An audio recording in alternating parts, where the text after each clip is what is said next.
Hello, good morning and good evening. Good evening and good morning. This is Rijal nga pala po.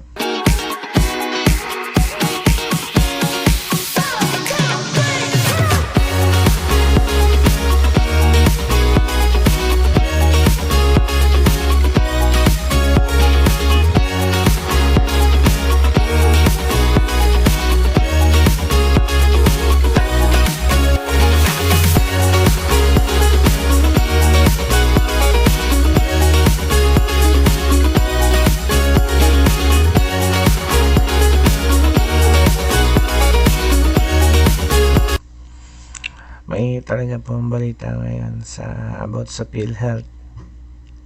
At ang PhilHealth po ito po ay napakamahalaga po sa ating mga mamamayang Pilipino. Kasi dito po tayo kukuha ng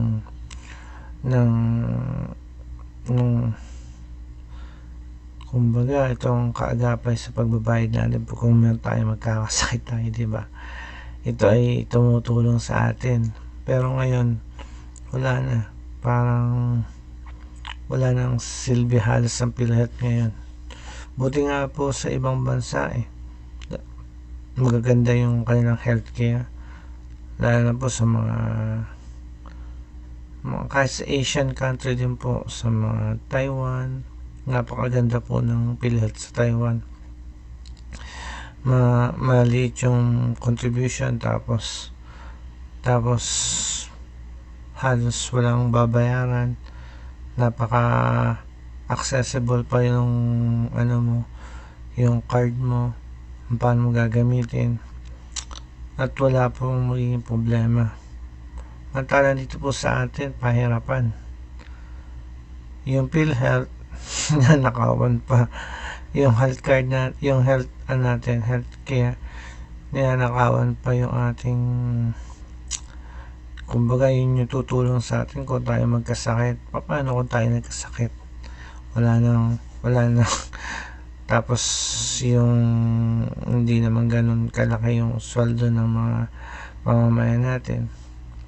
Paano kung yung sweldo ay minimum lang, yung minimum wage lang?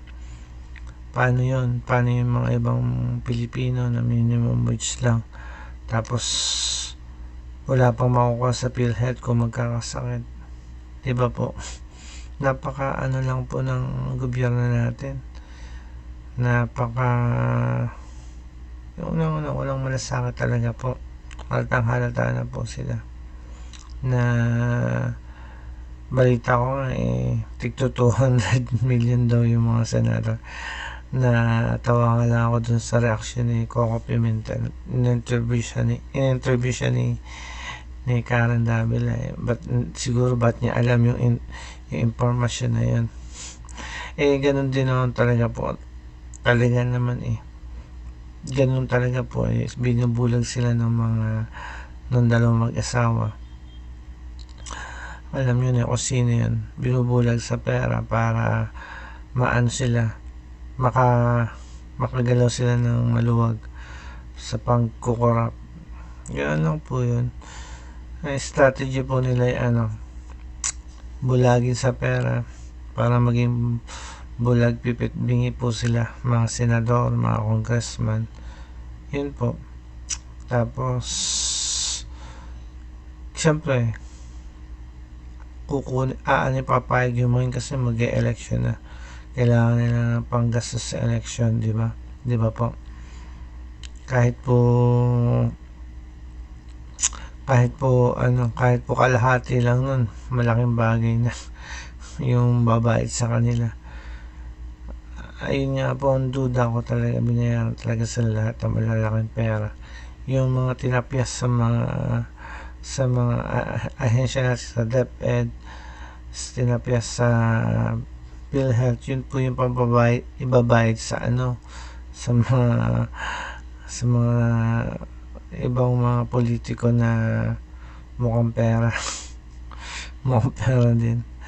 Yun nga po, nakakalungkot lang po yung balita natin sa araw-araw na yung PhilHealth po pinakamahalaga PhilHealth po tsaka yung DepEd. yun pa po ang tinapyasan nila, yun pa po yung binawasan. Kaya po dapat po talaga kumilos na tayong lahat, mga Pilipino, mga member, kumilos na po tayo haba pong may oras po. Huwag natin na pong paabutin na yan ng matagal. Lalo lang po maghihirap yung ating bansa, ganun din po tayo.